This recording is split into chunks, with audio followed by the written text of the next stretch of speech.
Hi, and welcome again to Real People with Real Answers.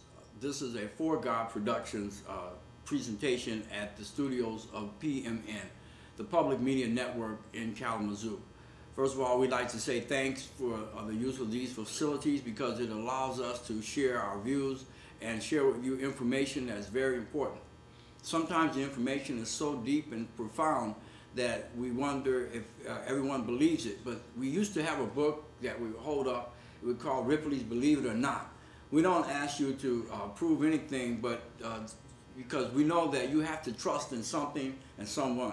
Now you may trust in Ripley's, but on this set we put our trust in the Holy Word. We're glad that you're joining us today because we have a special day. I'm not going to try to talk too long. I'd love to. I'm excited. My words are always jam-packed when I do this. But as you can see, Dr. Betty Udongo next to me, she knows exactly what I'm talking about. I get lost because my brain has a traffic jam. So don't worry about that. We'll talk about that later. We'll pick on me later. But we have some exciting guests with us today. This actually is Commissioner Don Cooney, from Kalamazoo City Commissioners, and he's joined us today, and we have none other than a gentleman from Uganda, all the way from Uganda. His name is Nuwa Nnyanzi. Nnyanzi. Okay. Good. Well, I'm practicing my... You did very well. Now, I'm going to ask everyone to speak loud so that the mic can really pick up everybody. But today we're talking about the situation that is developing in Uganda. There are two types of developments over there. One is, I would say they're both positive because the first is, the positive thing is that everybody has agreed that the reign of terror must stop. The second thing that people are beginning to agree on is that something must be done about the damage that was done to Uganda and the children there. And so we have people that are interested in taking charge of that. These are what we call real people with real answers. And so I'm going to start with Commissioner Don Cooney. There was a program called Coney. Yeah. I knew I was saying that. Don't blame me. I'm not Coney. I was wondering if you were going to give words like that. That's a dangerous one. It is a dangerous one. Yeah, okay, it's Coney. And then actually they don't say Coney. How do they say it? We say con. Yeah, it's con. Okay. NY is ny. Con. That's why he's failing to call Nnyanzi because it starts with ny. Con. Yeah. And what was your take on that production? What did you get from that? Well, you know, I've been watching Invisible Children for many years now. And Betty knows, and I'm sure that Noah does too, about the good work that they've done down there. Especially, I think they've done a wonderful job here in the States, raising consciousness about this issue.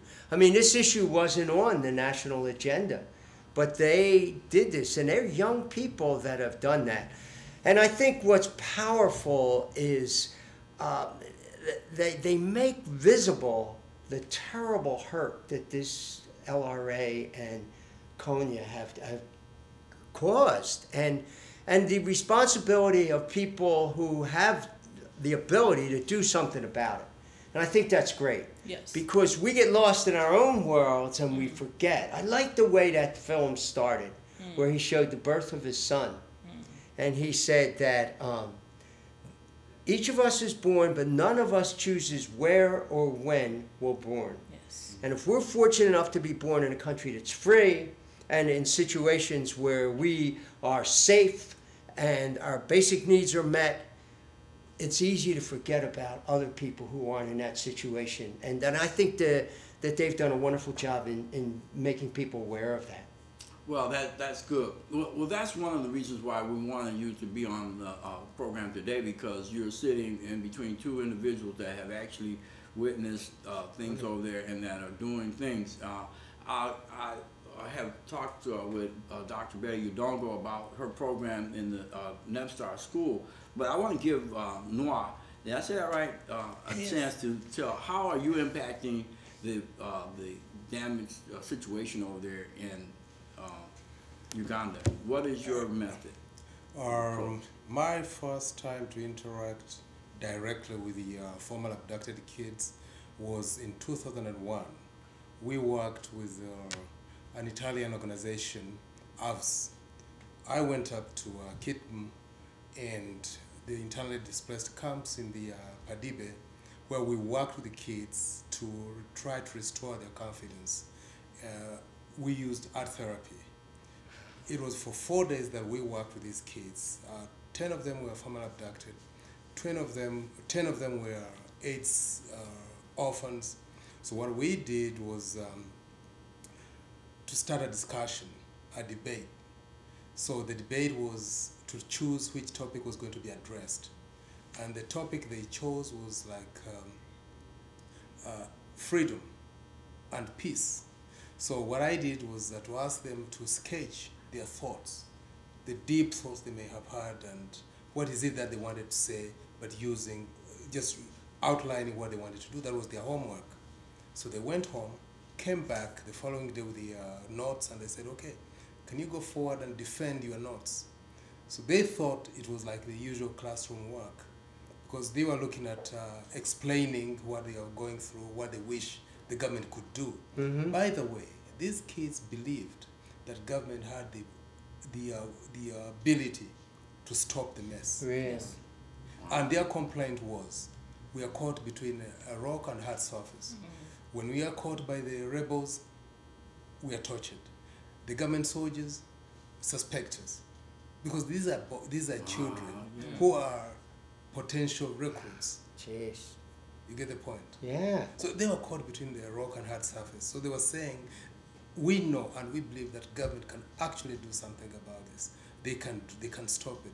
So what I did was to encourage them to go further than writing and start sketching their thoughts. And they went ahead and sketched it. So on the third day, I think it was on the second, towards the end of the second day, they drew what their thoughts were. And then I asked, I stretched a large canvas about 2 yards, 1 by 2 yards, and I told them, you are free to work on that piece and transfer what your thoughts are from the sketch, from your head sketch, onto the surface, the canvas. So they went on ahead and transferred their images, and one of the small girls drew a church. He said if Konyi and his henchmen could go to church properly, there would be a difference. Oh. And another girl, this was, their age range was between 5 and 16 years. There was a 16-year-old girl who drew a borehole where you draw water from the ground. Yeah. And the reason she drew the borehole was because she said, we suffered a great deal. There was no water when we were captured.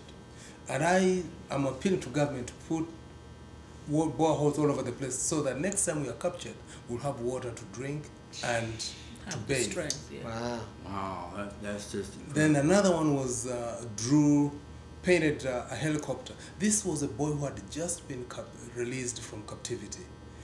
He still had that fresh, the helicopter gunship in his mind, how it had come to rescue them.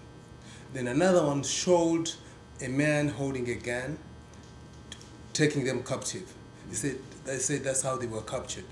Then there was, the most interesting one was, they had drawn a river, the Nile River, yeah. Passes through Acholi land. By the way, Uganda happens to be the source of the Nile. Nobody should lie to you. We always have a fight with the Europeans. So this river, to them, the river is a source of livelihood. Right. That's where they go. They bathe, they get water, they fish. Do they drink that water? They drink the water. Yeah, they do. So these boys had drawn the river, and they had put children swimming and fish. And so at the last day, when I asked them, do you have anything you'd like to add on to this piece so that you can sign it, and we call it a day? A small boy who didn't say anything for most of the time, who was just painting and enjoying himself, came quietly and drew a bridge across the river. And that was the last stroke on that canvas. Later on, we asked them to explain what they had drawn. And what they did is to explain exactly what they had drawn. But what amazed me was these are kids who were very shy and withdrawn 4 days before. On that day, we had over 300 people from the district leadership who were in this congregation, and they were listening to these kids, and the kids spoke so eloquently, and they had recovered their confidence and their innocence. That's wonderful. That's just the wonderful. confidence with which they spoke and the way they articulated their issues was profound. So that is what I would like to share with you. Well, that's quite an impact into the lives of young minds. Now, Dr. Udongo, you just impacted Uganda in an unusual way over the weekend. We're not going to put a time-sensitive thing on this particular one, but tell us what your latest endeavor was in order to help the cause in Uganda. Last weekend, we had an international business investment conference in Amway Grand Plaza. And the idea was to bring together businessmen and women from Uganda to meet with businessmen and women from the US, so that we can engage and see how we can collaborate, form partnership in a way that would be win-win. As America wants to, talks about the industrial renaissance, I'm saying, you know what, the solution is in Africa. We still have most of our resources intact. So if we build partnership on, one-on-one, I know where the things are, and then we can bring them over. You can have jobs for your people, and my people can have money in their hands. Now, for me, I'm looking more at the development aspect of it. Now, you've talked about Konyi. I just want to go back to where all this is just something that is going on. 2001, I joined Parliament, and I was elected as the Vice Chair for the Committee of Defense and Internal Affairs. Wow. So unlike Nuwa Nnyanzi, who came to help these kids to, gain their confidence, I was working with government to see how can we stop this war? How can we rescue these children? So when government says we need this, this, and that, I say, sure, we'll get it for you. And I say, can you guarantee that we can get back these children?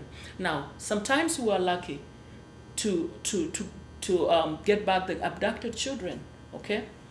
Then I realized that, yes, we have these abducted children. Some of them have been in the bush for 9 years, 10 years. They were abducted at 3, 9. They have come back, and they have never had any education. They cannot get reintegrated into the society. Now, we have a lost generation.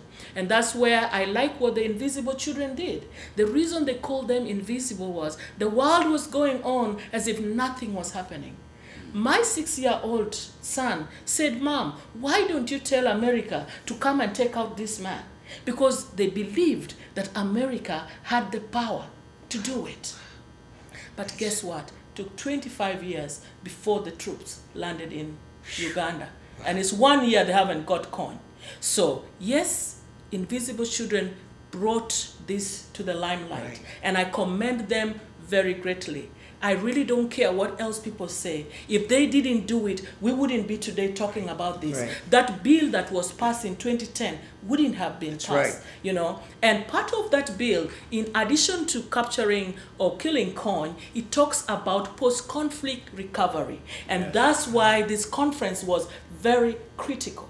Wow. That people of good, people would like to see this place come back to its glory. We used to be the basket, the food basket for the country. Gee, but yes. For all these years, people lived in camps. And the school I started was because I'm a victim of war myself. I'm caught between, I'm a victim of war, and I'm in government trying to stop the war. The people that are being killed are my people. The soldiers that are killing are also my people. Yeah. The rebel are my people. I mean, I'm just caught up in this mix as a mother, as a legislator, as an educator. Now, I found 4 kids abandoned in the camp that was originally the Sudanese camp, and they had nowhere to go. So they came to my school with corn and beans, and they asked, can we pay this as tuition? So they called me and said, Honorable, we have some 4 kids here, and they don't have money, but they want to go to school, but all they have is corn and beans. We don't need that. I said, no, take that corn, get them in the school. Good. So the school became their home, and it became where they could have an education. One of them, called William Muto, told me he wants to become a terrorist. A terrorist? Yes. I said, why would you want to do that? He said, they killed my parents. I want to revenge. They killed, you mean the government killed his parents? No, the LRA. Well, why does Corn. He would just come and abduct the children, yeah, and kill the parents, and sometimes make the children kill their own parents so that they would not go. So I asked William, what would stop you from becoming a terrorist? He said, if I can have an education. Wow. And that's when I came back and talked to a friend here in Kalamazoo. Dr. Bob Ruff is at Western Michigan. Okay. And he said, Betty, I will help you. Wow. So we paid William to go to school. Now William is doing computer engineering. Oh, that's right. You good. know? Yes, so he's no longer going to shoot somebody or blow up any plane or any car. So you can see that there's one way we could stop this terrorism if we can educate these children that have been abducted and have been brought. Yeah. Now, I have 50 of them at the school, like this young man, Jomo Morris. They have no sponsorship. Wow. I have to look for money for them to eat, to be in school, you know, keep them out of trouble. Wow. And that's why I make appeal to people of good hearts to come alongside me. It costs just $47.50 a month. How much? $750? $47 $47.50 a month. A month to just keep one of these kids. And if you add food of $20 a month, 65, 70, 50, you will keep them out of that. I see. Well, so, yep, go ahead. Yeah, okay. No, I was just saying, you know, I'm glad that Dr. Betty could pour out her heart in letting the world know what could be done. Sometimes we sit at home and we wonder, well, what can we do? You know, we see hunger and starvation around the world. But yes, there is something that you can do. You can really do something to help. Just whatever way that you know how to support this cause. Now, when I heard about this problem, I didn't know either. I said, I don't know what I can do to help. But in my search for trying to help, I ran into Dr. Betty Udongo, and it was an unusual way that we ran into each other. And so if you pray and ask God, He'll show you how to do it. Now, I sit here today and I support this cause to the fullest. Thank you. I may not be able to have a lot of money. Most of y'all know I don't have a lot of money, so but we don't worry about it. I even have a saying, you don't really need money, you need God. Okay, if you have God, then you have money. Yep. And I've proven that time and time again. And certain, you know, Satan has tried to threaten, saying, I'm gonna prove it that you don't have any money. But I can tell you one thing: that if you just hold on, God will bless you. He owns the cattle upon 1,000 hills. He owns the world, the universe.